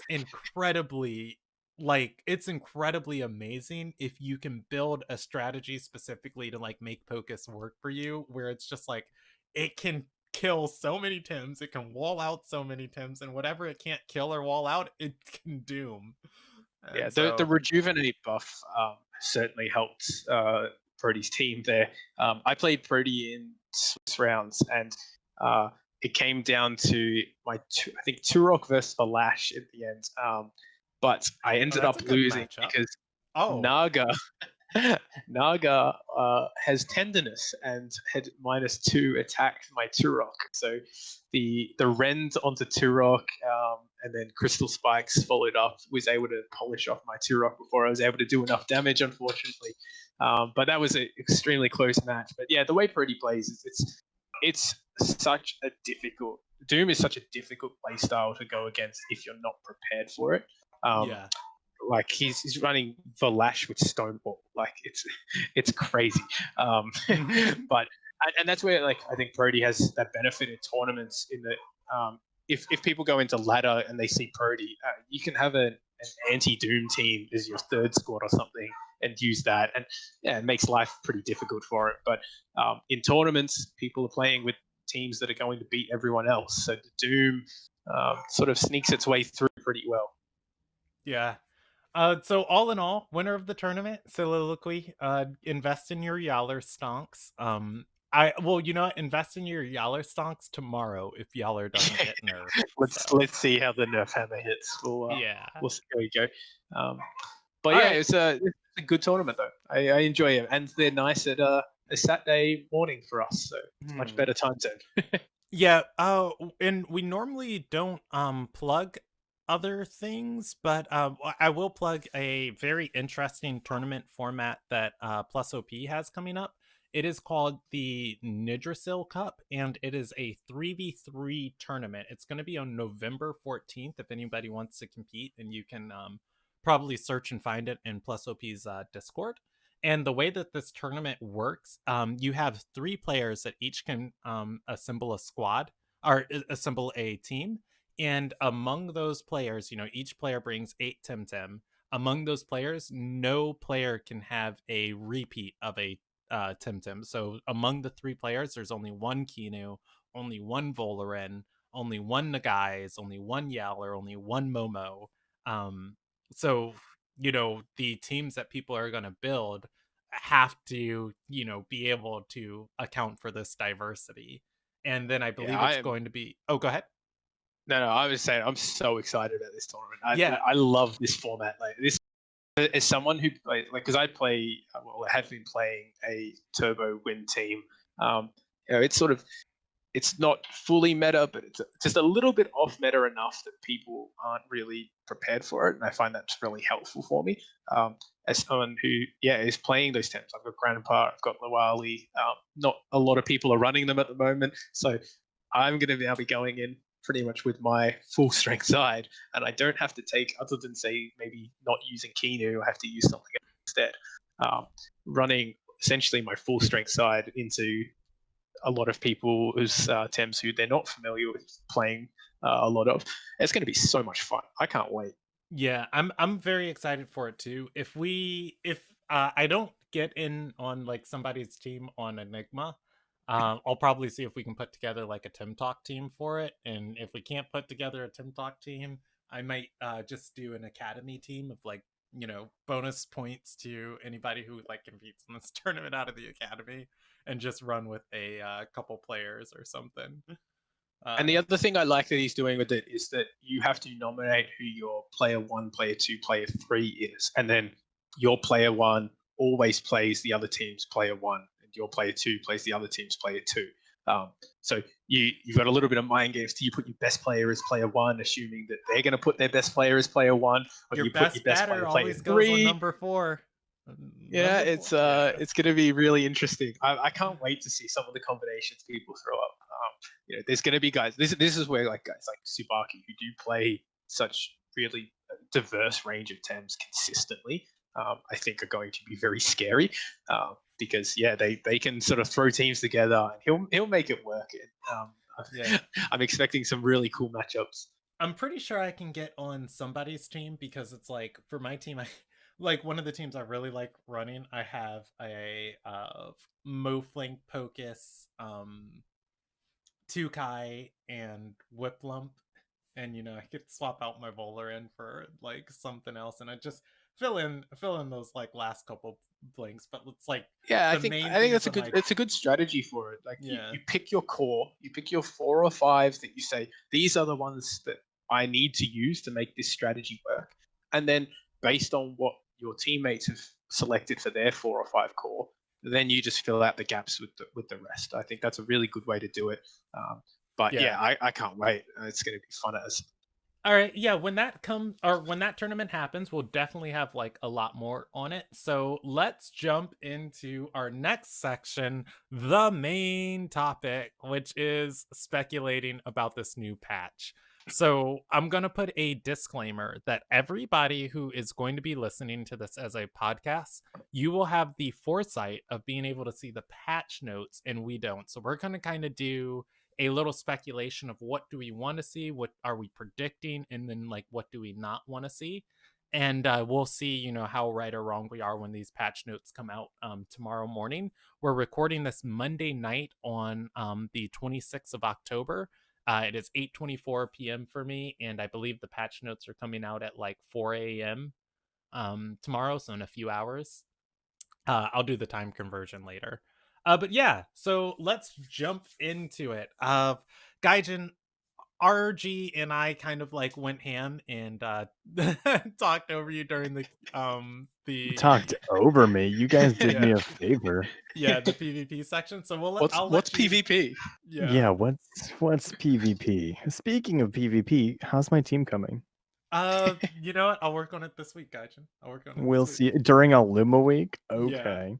But you've got all that hours hunting for like an hour and a half that you're gonna do. So I don't know Yeah, if you have enough my time. straight crazy hour and a half of Luma hunting. So, but no, Gaijin, I'll let you start off this week with or not this week, this section with the patch speculation. What do you want to see, Gaijin? What do I want to see? Or do you want us to come back to you? I'll give you the Are we ability to pick. so? It's new content we should be expecting, right? So what kind of Yeah. new content? Yeah, I think for this patch, like we're probably gonna get some like new content as far as like gameplay loops, and we're probably gonna get a lot of balance changes, and we're probably gonna get some new items and stuff too. I mean, I'm just gonna start this off by saying The tweet says, "Prepare to get hooked." In with Temtem's new content I patch. didn't even see that. I'm I didn't suspecting see there that. might be phishing in this new content. I mean, it seems like a choice word. But I mean, it who knows? It might not be that, but it would be cool to see some type of fishing introduced into the game. I would like some new way to farm Pansun, preferably. I would like to see a new area to have Side Park in, like, a rotating park that's not just the same exact scenery every second of every week. Like make it a real park, right? Like the caves can collapse and reconstruct and move and you know, Yeah, but and I remember talking to the NPC and the way they explain it, it's like their side park is way, way, way bigger. They just like herd certain Tims out to this area for tamers to like catch for that like week. Like this is the public park of the reservation. So it'd be really cool to do like a safari zone and go deeper, but yeah. yeah, it would be kind of cool. Like, I don't know. I know the whole point of Side Park is to just give us something, and it doesn't really necessarily have to change, but it'd be nice. But yeah, so fishing, maybe. I don't think we're gonna have any new Thames or necessarily some big new areas or anything like that. I think it's mostly gonna be just like not so much areas, but things to do or something along those lines. All right, RG, what do you want? What do you Well, I want want to see? What do you want to from a see? PVE side, I want to see what's in the pyramid. That's What's in the definitely. box? I hope they tell us what's in the pyramid because part of Kiswa, give it to me in the Kiswa content update, please. My initial guess was that the pyramid was going to be the new money making scheme, but if there is fishing, I'm totally down for that. That's just my type of just sit and chill, hunt, catch some fish. Life is good. Um, so that'd be really nice. Any thing that stops me needing to do free temp for money is always good. Um, I the agree. obviously there's a lot of people who are hoping that there's some sort of the new luma hunting methods coming in. I'm not sure if it'll be interesting to see whether that comes in with this patch update or whether that's still going to be held out to Sapunku. But it's a I don't know. That's a very divisive one about the luma hunting method. Some people love it, some people hate it. I'm going to hunt lumas regardless of how they let us do it, so it doesn't affect me in the slightest. Um, from a PvP side, I would like to see some small nerfs to Yala and Momo. I think the necessity to run triple mental teams at the moment it's a bit much.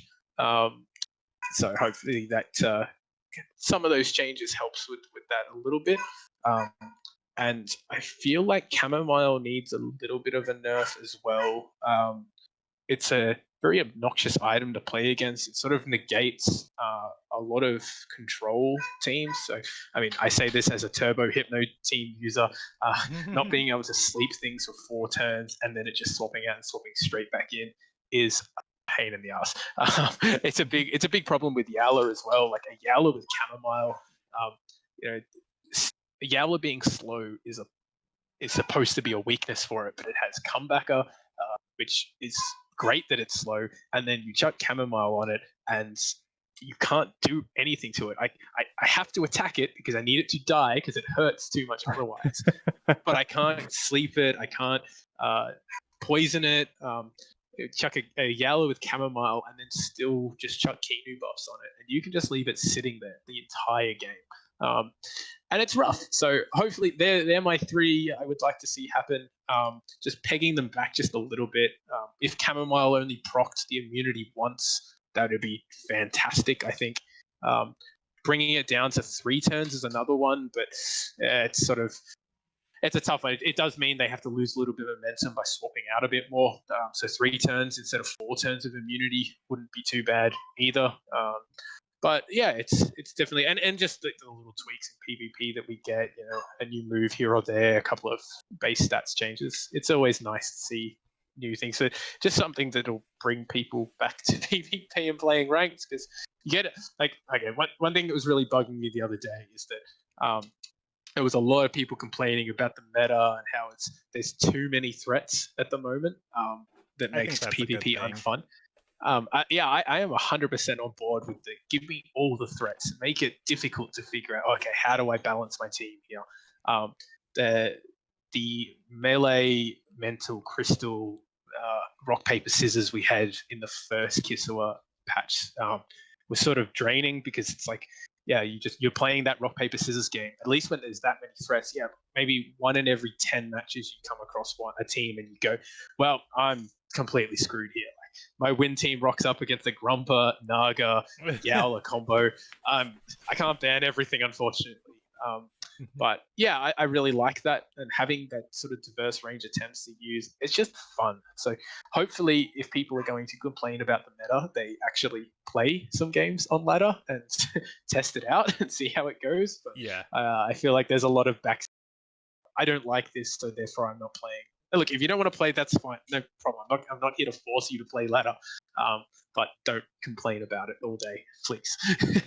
For me, I'm gonna jump in on speculation of like, what do I want to see coming with this patch? I definitely want to see like the new money making method, or the Pansun, ideally a Pansun making method and not micro transactions this early in the game. I won't, because free timming, it's a gameplay loop, but I definitely want to be able to turn my mind off when I play Temtem and just like hang out and relax and free Tim.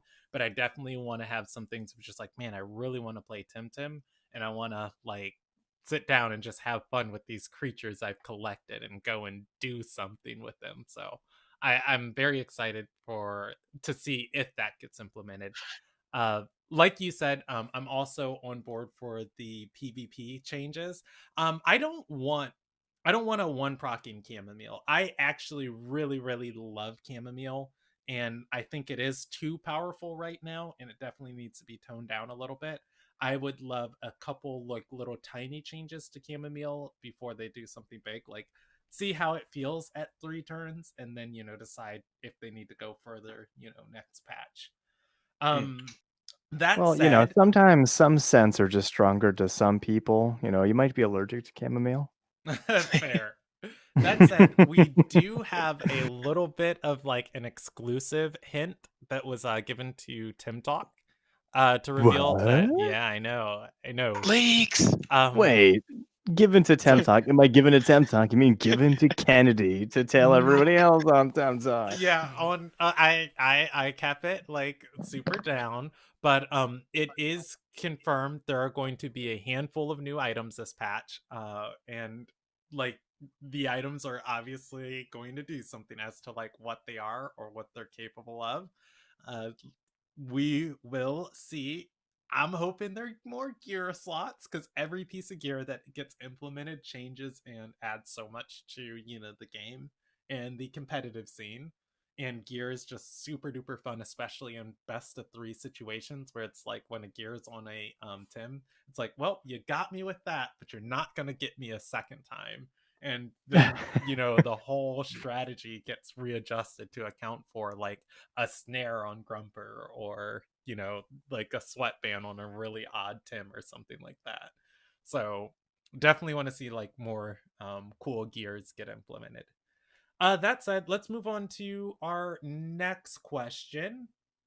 What do you not want to see? Like, what would be the worst thing, added in this patch, of like a serious thing that you would think like maybe a game developer would want to add that you don't The worst possible thing would be making Luma so that you have one Luma slot and then you can swap it down.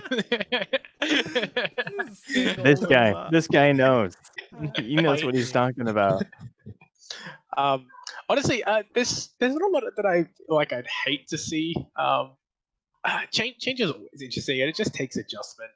Some people think that maybe the Luma chaining method, they don't want to see it or whatever. I would like to continue not seeing 5% in Sci Park. if we started dropping 5% in Cyberpunk again, I'll be sad. I say that is the guy who flexes my Luma Schween all the time, but still, I don't think it's necessary for them. Yeah, I don't know. There's not too much. Please don't buff Kinu or anything like that. Should be fine otherwise. Yeah, for me, I guess what I'm kind of terrified of right now, would hate to see like super major changes to like either the pick and ban order or like elements of competitive. Even though they're going to implement a ranked version 2 mode in the future, and the reason why I say that is because I wanted to do the academy now at this specific window, like in between major patches, because the game's at a very consistent place where it's like I can give out this info that's going to help and usher people in. But it's just like if major things happen and everybody's like kind of relearning the game and relearning where we're at, then it's just like, well, uh, I don't know if I can help you guys because I'm still trying to help myself. So that said, I don't hate to see major shakeups to like rank and how rank works, but I just remember like when new pick and ban came out of just how wild and fun it was, but drastically like different as far as like understanding the or rather like what was going on. And right now we're in the middle of like the biggest competitive event of our community, which is Club Wars.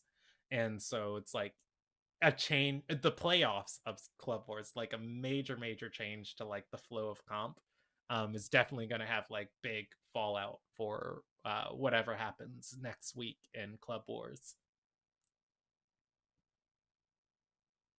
Gaijin, I see you shaking your head. Do you just like absolutely disagree with me?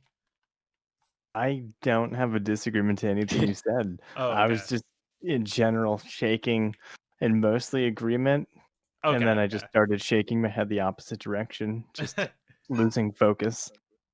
No, I have no disagreement with anything you said, but at the same time, I mean, are they supposed to focus content drops around all community events? Like they're developing a game here. Yeah, they are. I will agree with that. You But know, because Club Wars could simply just ban those items. Pretty simple, pretty yeah, easy. that's You fair. know, That's fair to it's say. an easy fix. You know, you can't use any items dropped in this patch. Problem solved. Fixed. Yeah, and that's fair to say. And but also it's going to be a lot of fun to play with them whatever they are, and hopefully Well, they are yeah, good. So yeah. Yeah, I mean, it's gonna be really interesting to see. I'm hoping that maybe there'll be, some new PvE stuff that might actually be useful and interesting. I mean, I know, a lot of the items are obviously PvP focused, which makes sense. That's what generally what items are for. But um, yeah. So no, I mean, I can't really think of anything that I wouldn't want to like see. I guess. I mean, I haven't really had any bad experiences myself with patches, except for having to hear everybody be upset about the ooh. telomere fix, Keep which keep that thought going, Gaijin. But that's going to lead us into our next question, and we'll all talk about this. What are our experience with patch days in the past? So keep going on that. okay, do you want me to stop? No, keep going right now. Okay. I haven't really had any bad experiences as far as that stuff goes. Like, I don't know. I'm getting off topic. I don't know what we were talking about anymore. I read the patch. I read the document, and now I'm mixed up because this is what happens when I read the document. We're in the new Everything's in my patch, head. and we're talking about what our experience was with patch days in the past. So and like you said, like the telomere hack changes were like a huge shakeup to the community Yeah. and Yeah, I like mean, how I things didn't really flowed. have any experience because I mean, I wasn't buying or selling Tems with Telmer hacks at the time. Like, um, but I heard a lot about it, and I can understand why it would upset people.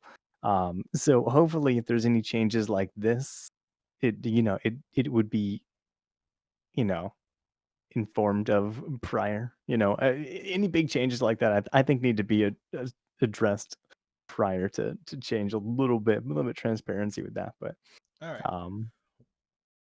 Are touching 2 hours, so let's wrap up this discussion. I was just gonna ask RG a question, but he I mean, you walked can away. ask So his chair. I'm yeah. sure that chair has a lot of stories. It's seen a lot.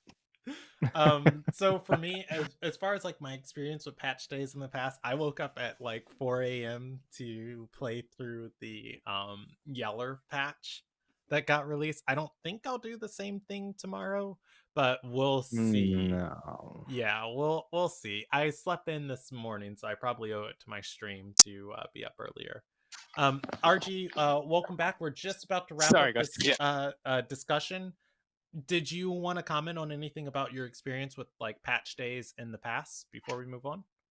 Honestly, I love it. I've been very lucky that the last couple of major patch days I've had the day off work. So and tonight's one comes. I think it's like 7 o'clock our time, 7 p.m. So at least I'll have a few hours hopefully before I fall asleep, where I can get in, have a good read through, and then straight back to bed, and I'll be up all day tomorrow playing, I'm No, sure. I see how it is. Patch days favor the Aussies, and you guys are complaining about none of the tournaments favoring you No, I guys. just be strategic, and I make sure I time my annual leave off. Like I definitely planned this whole 4 weeks of leave that I took just around the patch, like 100%.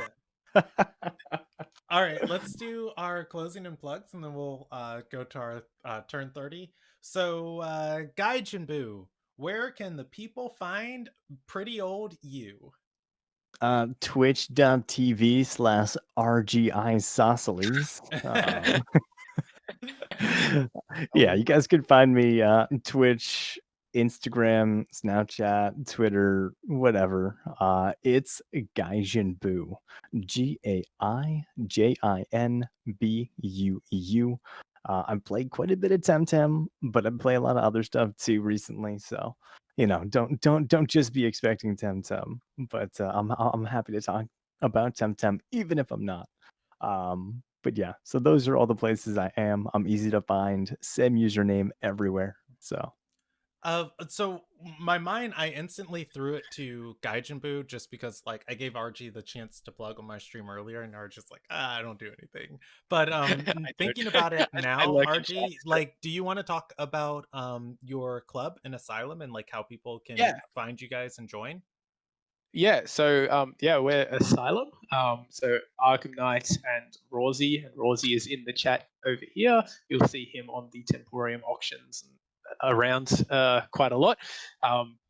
We're still in the process of recruiting, and we've got a few sort of things we'll go through with people if they're interested in joining. Obviously, we are going to be playing PvP pretty intensely, but we are sort of as well trying to gather people up and people that we do just like hanging out with and fun, hangout time with. It's been good. We've got quite a few Aussies as well, which is nice. We've got a Is good diverse bunch already. So is there a Asylum Discord? Because if there you're is an Asylum Discord. Rosie can drop a link to guests for anyone who wants it. So feel wait, free to it's hit not it just up. Rosie's Discord, is it? It's no. We've actually got a separate one. So okay. we do, and we've been actually it's been really fun the last couple of days or last couple of weeks. Really, we've been hanging out in voice chats and just talking shit during tournaments. It's been really nice. Yeah, I'm having fun with it. So yeah, it's really If good. if you all are if you all are comfortable with people joining to ask for like entry and stuff, definitely send it to me and I'll put it in the show notes when I upload this video to like YouTube and stuff, and that way people will be able to find you guys. So yeah, if you want to join Asylum, you want to reach out to Rgisosceles or Rarzi or Arkham Knight, or join their Discord and get into Or one of the send hot 100,000 Pansons to Presby Kennedy yeah. for your entry fee. Yeah, So there you go. There you go. Send Presby. Well, my end game name is Deodori. Send me 100,000 Pansons, and I'll take you to a back alley in Tukma, and we'll meet up there, and then give me the Pansons, and I'll definitely make sure you get in. Rosie Just has don't ask. confirmed sending 100,000 to Kennedy does get you in. Hey, if it works, man. Take All what you right. can get. As far as me, I live stream on Twitch and I make content on YouTube. My username is Presby Kennedy, PresBkennedy, and the easiest way to follow the things I'm doing is to follow me on Twitter at the same username. I try and post a lot on there. I've been doing really good about posting more often. All right. So that is where we are going to end the Tim Talk episode. Let's do our turn 30 and then we'll do a small little post show and get out of here. So, Rgisosceles, I'm going to turn it over to you to the turn 30. I told you at the top of the show we'd do a turn 30 with you, and I don't know what you picked for it. So, this is a complete surprise and something Nice. entirely new for me. Imagine switching between Rgisosceles and Rgisosceles. Rgisosceles. Sorry. All Person who's called me Rgisosceles for Yeah. 6 months. I think that I know now. I As I know said to now. people, it's not any worse, and Arkham can be forgiven because he isn't a native English speaker. But Isocles is my personal favorite pronunciation of isosceles. But I feel like people just should know the word. Like, it's a triangle. Come on, guys. Yeah. I don't know shapes. Triangles are called triangles. So RG triangle. RG triangle. That's fine. That's perfectly fine. So for us here in Melbourne, we got announced yesterday that we are officially coming out of lockdown. We have had 2 days of 0 cases and 0 deaths of COVID for the first time since like early March. Super happy about it. We've been on pretty strict lockdown, which has been great. So I'm looking forward to actually getting out and doing things again and seeing people outside of one-to-one in a park. So that's going to be great. But my turn 30 is, for anyone who doesn't know, we have a sport in Australia called Australian rules football. It is my super favorite sport ever. It's an awesome sport. If you haven't checked it out, go have a look at it. There's like basic what is AFL videos. My team that I support, Richmond Tigers, and I'm a diehard supporter. We just won the grand final on the weekend for the 2nd year in a row. So we've won 3 of the last 4 years. So super hyped. We had 30. I have a question for you. What in a quick summary, what's the difference between Australian football and regular football? And I'm assuming this is football like soccer, right? No. So we call soccer. Oh, okay. So we're talking about football as American football of throwing it like no. We actually still kick the ball with our feet. Okay. American egg. So we Australian football it's played on an oval with 22 players each side, so 18 on the field at a time. The idea is you've got a ball and you need to kick it between 2 big sticks at the end, and there's 2 smaller sticks on either side. So you get 6 points for kicking it through the 2 big sticks, and you get a point for trying if you miss. So only sport I know in the world where you get a point for trying. So it's not rugby. Rugby, we have rugby league, rugby union. It's sort of so we can tackle. There's no pads, so unlike American football, you've got most guys. The average sort of player is about 6'2", and sits at about sort of 90 kilos, so 210 pounds, around that sort of thing, and they can run a 100-meter sprint in, probably most of them at about 11 seconds or so. They're insane athletes. So it's fast, crazy. It's aggressive. They hit hard, and the grand final on the weekends there was 2 players knocked out in the first couple of minutes of the game because one accidentally copped an elbow. It can be pretty brutal sometimes, but I love it. It's really awesome. There's some really good AFL explained videos on YouTube, so they've sort of targeted to an American audience as well. So the Australian sports are just as dangerous as the Australian animals. Good to know. 100%. Good to know. All right. No, honestly, it's pretty tame in that respect. But they're not having pads. It certainly changes I guess the style of the game. But I've been really happy. My team, we had 37 years without winning the premiership. We called the grand final. So we had 37 years. We nearly went bankrupt in the 90s. It's been a horrible, horrible time being a Richmond supporter since birth. And then in 2017, we broke our drought, and now we're 3 of the last 4 years, sort of one of the most dominant teams going around. So, yeah, it's been weird this year because we've had to play all the games in the northern states in Queensland. So Queensland's not a very big fan of AFL. They play rugby league a lot more. Same with New South Wales, but Victoria, and then where I live, and then the other states are much more AFL orientated. So normally the grand finals played in Melbourne every year. RG, I'm gonna pause you right there. We can keep talking about this in the post show. But it's like getting into the geography. Yeah, like I'm gonna need maps in front of me. So this is where I'm gonna end the recording for everybody listening. Thank you for listening to Temtalk.